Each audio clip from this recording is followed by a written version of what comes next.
first time in a year. Australia's property markets are set to shine. Experts forecast price growth to slow in 2026. Surging by more than 20%. But tonight a warning about where and when to buy. The regional property market actually outperformed the capital city 60% in a very short period of time. from 2020 to 24. Regionals on average grew 52.5% versus capital city 33.4. Do you think that's a trend moving into 2026? Without a doubt, the wave of the regional markets in 2026 will come to a conclusion. So there's going to be a huge stagnation. Supply will outweigh demand, and you're going to see these markets start to cool. Is there any risks with regional players that aren't involved with capital cities? Vacancies, huge vacancies. When the music stops, bank valuation can be whatever it wants, but if there's no buyers out there, you can't give it away. And it's good to define what we see as an isolated area versus a metropolitan regional. Places like Geelong, Ballarat, and you've sort of reduced your downside risk because you're getting exposure to a key core market. You're listening to the Folio Property Podcast. I'm Reece Bettle, and I'm here each week with my co-host, Lachlan Delahunty. Lachlan, if anyone's joined the podcast, what do we need? Newsletter. You want to talk about the newsletter? Nah, we'll talk about that as well. I want some reviews first too. 5-star review on Spotify. Like, subscribe, join the community. For those listening, Reece is really upset because he got his first non-5-star review, so it's down to 4.9. He's taking a bit of an ego hit, so please support him in this cause to get more 5 stars. Yes, Lachlan, and he was too quick for me, but we also want you to join the community. So we've created some exclusive investor lens content from our chief economist, which will be launching at the start of Feb. There'll be a link in the show notes to register for that report moving forward. So that's pretty much all the data that we cover off in these podcasts, which has been exclusively for me in the past couple of years, and now obviously for Reece. Reece's a brilliant idea to share it with everyone. So that's our unique IP that we'll be sharing across all capital cities every month. Is that right? Correct. All we need is your name and email address, and we'll get you on that moving forward. And like Lachlan said, this will be monthly, so we'll start to notice some trends on that as well. Lachlan, I want to talk today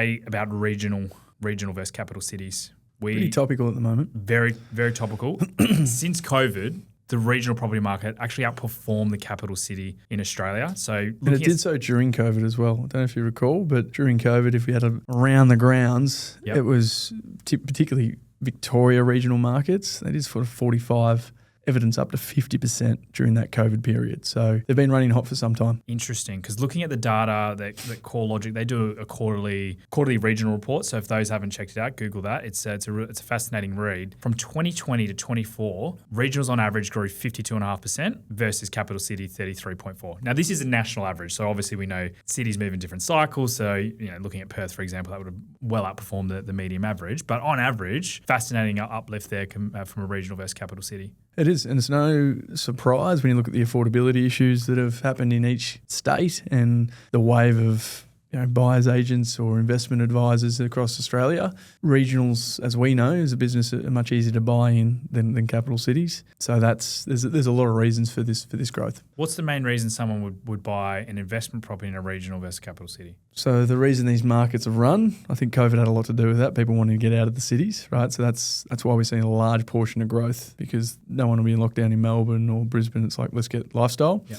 But the second one, from an investment point of view, is the ease of buying. You're trying to buy in a capital city, you're competing with first home buyers versus home buyers versus investors. The number of sales and the amount of off-market transactions that occur in regional, it's significantly easier to buy. So I think from a buyer's agent point of view, the ease of wrapping a good story around a regional play to drive a market, to service those clients and go in there and buy up the property, much easier than it is in a capital city. What about affordability? Yeah, it definitely comes into play, right? What's the average investment size in Australia? Typically, most clients like to buy a property between sort of 400 and 500. Obviously, serviceability after that gets more difficult. And if you look at the wave of the buyer's agents, they've ran out of markets over the last 5 years, because where they were buying in capital cities, say that Perth, Adelaide and Brisbane, they were probably buying houses in those areas for $600,000-$700,000, going on the outer fringes, buying them for $350,000, $400,000. Now priced out, they've got to find other markets. Those other markets obviously take them into these regional areas, and that's why we've seen such a movement just jump around. It went from Victoria, then shot up to huge wave in Queensland. I'm talking about Darwin, it's not a regional, but we class it as one. Huge wave of that there now, purely from what's the cheapest market in Australia, where the prices haven't moved yet, let's jump in. And that's what we're seeing. Well, it's fascinating because looking at last quarter's data, capital city actually outperformed regional. Now, I'd assume a lot of that's got to do with the government stimulus in terms of the no LMI on a first-time buyer, probably increased a lot of the activity in the capital city. Do you think that's a trend moving into 2026? Will we see capital cities outperform regional, or are we still looking at regionals going on a run into Without a 2026? doubt, capital cities will outperform regionals this year. And moving forward, I think for the remainder of the 2020s, my personal bias is that the regional play is done. Why is that? It's been such a movement towards their post-COVID. So you talk about post-COVID come down. So we saw that exodus out of the capital cities. Now you track all the migration data. Most of these regional areas have negative interstate and negative overseas migration numbers. So there's more people leaving these areas than there are attending, which is one of the key economic fundamentals that we look for when investing in a market. And we're seeing the opposite happening in the capital cities. We're seeing mass migration come back to capital cities for work, lifestyle, those sorts of things. So, and there's going to be an increase in vacancies because a lot of the property transactions have been from investors. So you see vacancies go through the roof because rents are not there to support it. And then you're going to see more properties come on the market. Demand will outweigh, so supply will outweigh demand. And you're going to see these markets start to cool. So I do, calling it here first, the wave of the regional markets in 2026 will come to a conclusion. I like it calling it out early in the year. So we'll track that and we'll see how we go at the end of the year. How much does the capital city have a play in the regional going on a run? The reason I ask this, right? WA and Queensland have some of the best performing regional assets in the country. Capital city, Brisbane and Perth are two of the top performers besides Darwin, but we say we kind of count that as regional anyway in 2025. And actually Victoria, which we've discussed, Melbourne being a patchy market where some suburbs have done 15% growth or north of 15% growth, whereas some are still underwater. Some regionals in Victoria are seeing 20% growth and some are going backwards. So how much does a capital city have to play in a regional growth cycle? Really good question, and sort of how we look at different regionals, right? So it's not to say we don't invest in regionals, because we do, but the regionals we invest in, Reece, fundamentally have metropolitan exposure. So ideally within 2 hours, preferable within an hour. You've got transport nodes that make it extremely accessible. These regionals, completely different scenario because they fall under sort of the natural economics of the capital city. So your perfect example there is Melbourne. We purchased 600 properties between 2017 and 2020 in places like Geelong, Ballarat, because that was when Melbourne was going through quite a growth cycle. It was clearly becoming an affordability issue in Melbourne. The fundamentals, a lot of people moving into those key regional areas because the government was spending a lot of money and identified them as key nodes. And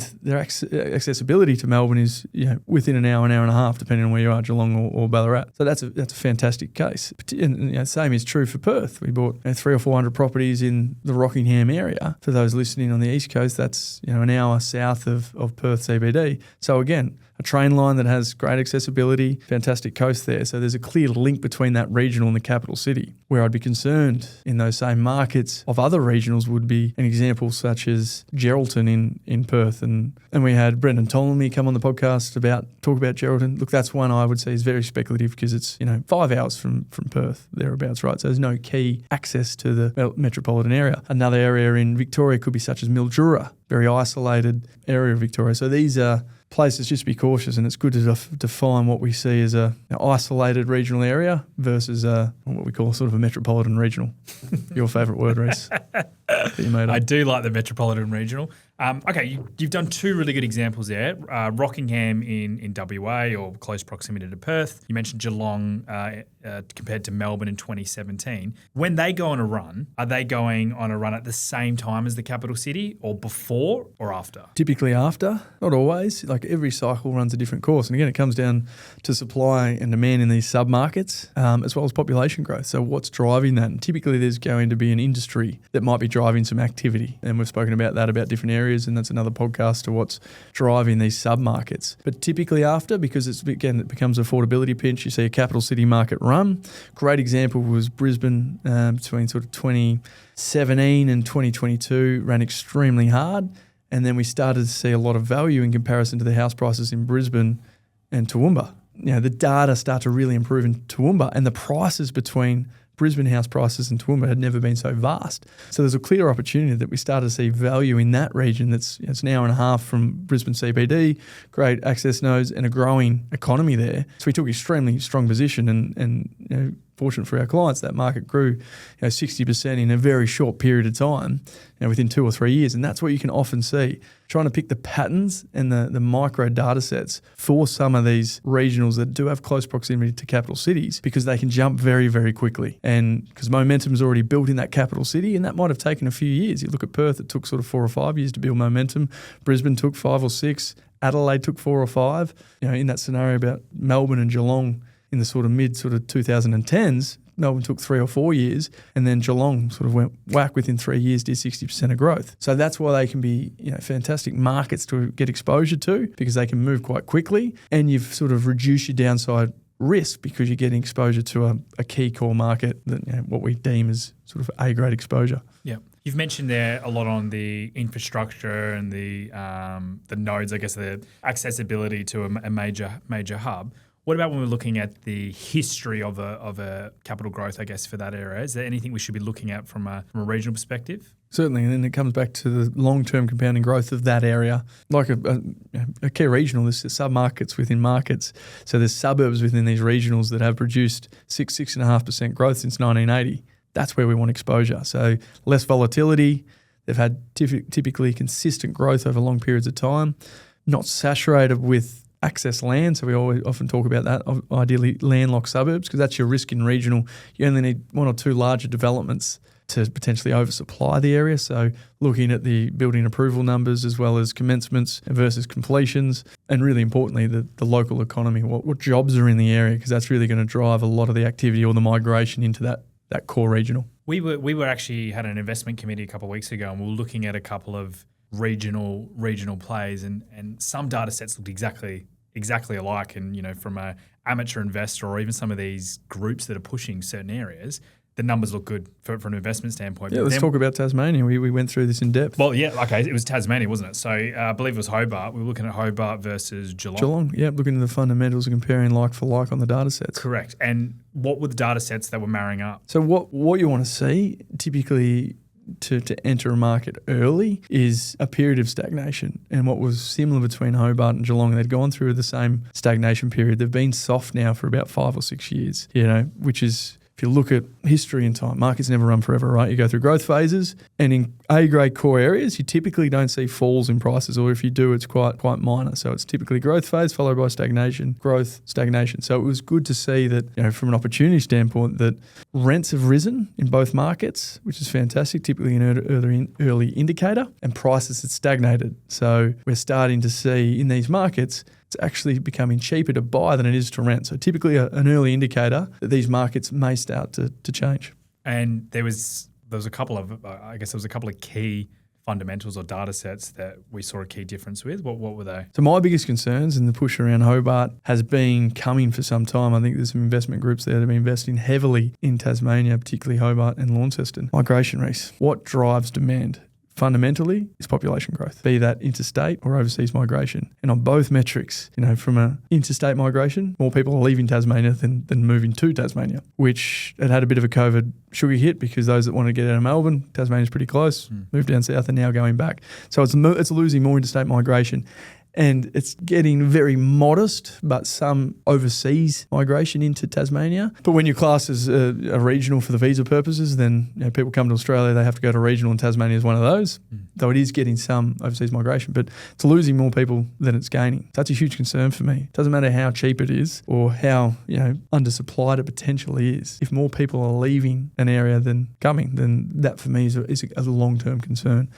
When you compare that to Geelong's getting large overseas and interstate migration. Rents are improving dramatically. Vacancy rates are coming off significantly. We're starting to see dwelling approvals reduce quite significantly. So you would argue that we are forecasting an undersupply in that market in the near future. So when we compared the two, it became very evident that Geelong was a better market to invest in. Yeah, and it goes back to the key point you mentioned earlier about the accessibility to a major hub. Where what's the closest? Melbourne, and you got to get a ferry or a plane away, so it's not viable option to commute. The spirit of Tasmanian as a commute for your daily work's probably not ideal. Okay, let's touch on, you mentioning there in terms of some of the volatility, I guess, with some assets, what you should be looking at in terms of a good regional players, some of the suburbs with long-term compounding growth. What's some examples of some areas you've seen or you followed the data over the years where there's some serious volatility. So, high highs, lowest lows type setup. Another thing you really want to look at is the employment in that area. And then ideally, it's not reliant anymore. Ideally, less than 20% exposure to one industry. But in regionals, that's typically quite difficult to see. But Geelong's a good example where it exists. No more than 30% exposure to one industry, because typically it's going to be mining or manufacturing or one of those things that's quite volatile. So to avoid volatility, look at the local industry, because all of a sudden, if a major manufacturer pulls out of that market, or it's exposure to a port or a mining town, that's when you're going to see those large fluctuations. When we're looking at regional plays, we mentioned earlier, obviously it's easier access to gain some of these properties because it's not as competitive. There's off-market opportunities. Affordability is a play you mentioned as well in terms of, you're going to get a cheaper price point than a capital city. What about yields? Obviously, the biggest kind of debate an investor has whether they're chasing yield or capital growth. For a regional play, should they be looking at something with a high yielding asset or purely be focusing on the capital growth? That's typically why a lot of these investors go to regional, right? It's because of the access to cash flow. And the more speculative the market, typically higher the yield. So they almost become neutrally geared in some instances, right? So if you are going into a regional, it's very important that you are getting a stronger yield, because if you're not, you're purely investing there for speculation. Almost tears on the essence of why you buy commercial. You buy commercial for cash flow. Capital growth is a byproduct, but you're not investing in commercial property for capital growth. You're buying that for cash flow. In some of these more speculative areas where there is high cash flow, you have to have the view that is a key reason why you're buying in that area, because if it's not, you should be investing in a more blue chip market. Yeah. Is there any risks with regional plays that aren't involved with capital cities? So vacancies, huge vacancies. And this is the thing, cash flow might be great now because we're in the most undersupplied market Australia's ever been in. But look at these markets 7 to 9 years ago, we're seeing vacancy rates sometimes in the double digits. You're not renting this thing out. You can't give it away. So that's a huge risk. Liquidity, being able to sell these assets, that's my biggest concern. Everyone's going and saying they're getting a bank valuation. They bought it for 400. It's now worth 550. Then it's worth 600 on the bank valuation. Then it's worth 700. Okay, when the music stops, bank valuation can be whatever it wants. But if there's no buyers out there, you can't sell it. That's my concern. Vacancy rates, liquidity, being able to just actually sell these in a tighter market or when things move. Is insurances high there as well? Absolutely. Yeah, and that's a really important point, particularly exposure to flood risk. Northern Territory and Northern Queensland, absolutely. Your premiums you pay reduces your net yield significantly. So understanding the true cost of that.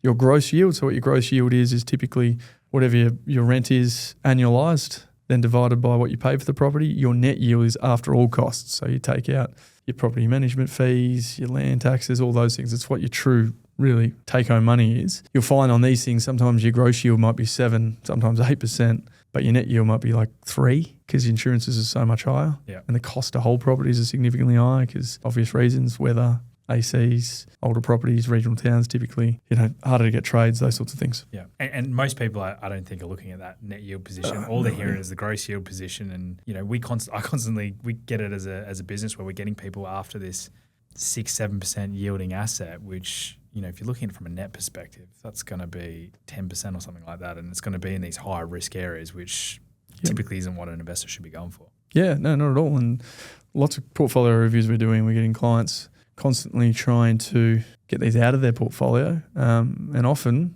if the market's not there, it's harder to sell regional assets when they're not the flavour of the month. Once the investors are not buying and the local owner-occupiers can't afford the price that the investors were paying, that's when the music stops and it's ugly. And that's a good point you mentioned there about trying to sell off an asset when a market cools. Should an investor have a different strategy when it comes to exiting a regional asset versus a capital Without a doubt. city asset? Yep.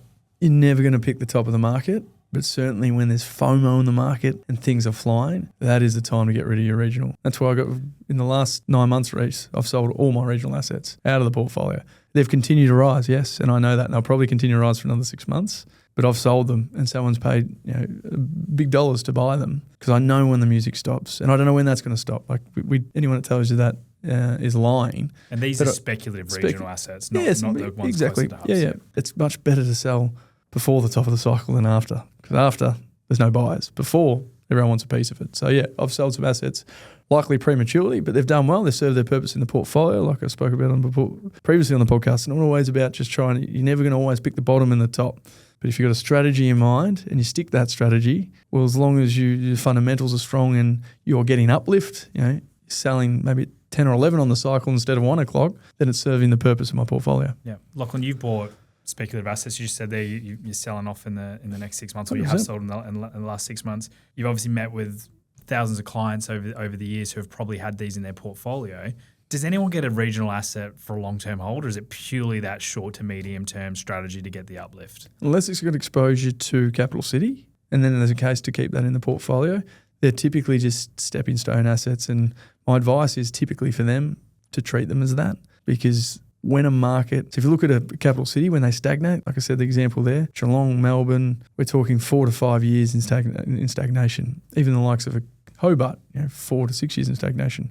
An isolated regional may stagnate for a decade. And do you want to know, and typically in most instances, these are the markets that come off and can come off 30, 40, sometimes 50%. So then the argument is, do I want to hold an asset for 10 years that goes negative 30 or 40% growth? The answer is naturally no. So I see them more as speculative stepping stone assets, and that's what I've bought them for. It's almost like a sugar hit. They make up less than 10% of my portfolio. It's glorified gambling. I'll buy something in Gladstone, ride the market. Okay, it worked. If it didn't work, it wasn't the end of the world because of less than 10% of the portfolio. But it's come off. Let's sell it when there's still FOMO in the market. Cash out. Use that to pay off some debt or get access to a better market. You've mentioned what your plans are doing, but let's summarize for 2026. What sort of regional assets should people be looking at in 2026? Key access to a major capital city is super important, and making sure that that regional still has a strong economy. So it's got a diverse range of workforces in the area. That's really, really key. You just don't want to get too focused on something that's so specific to one particular industry. Mining is one of those. And then the third piece is understanding the migration patterns, making sure there's more people coming into that regional than that's leaving. Sounds simple. It's not, because that data is extremely hard to find, but turns out you're going to give it to our listeners for free. So you're a good bloke, aren't you? I'm a very good bloke. Okay, so in summary, the regional assets, there's probably two types of assets there. You've got your speculative assets, which are, going to have the high highs, potentially the low lows. Isolated regionals typically dependent on 1 to 2 industry sectors. And then you've got your favourite word, the metropolitan Regional, so Regionals. ideally within an hour, maximum 2 hours of a key capital city. Yeah, perfect. Okay, you've been listening to the Folio Property Podcast. We're moving.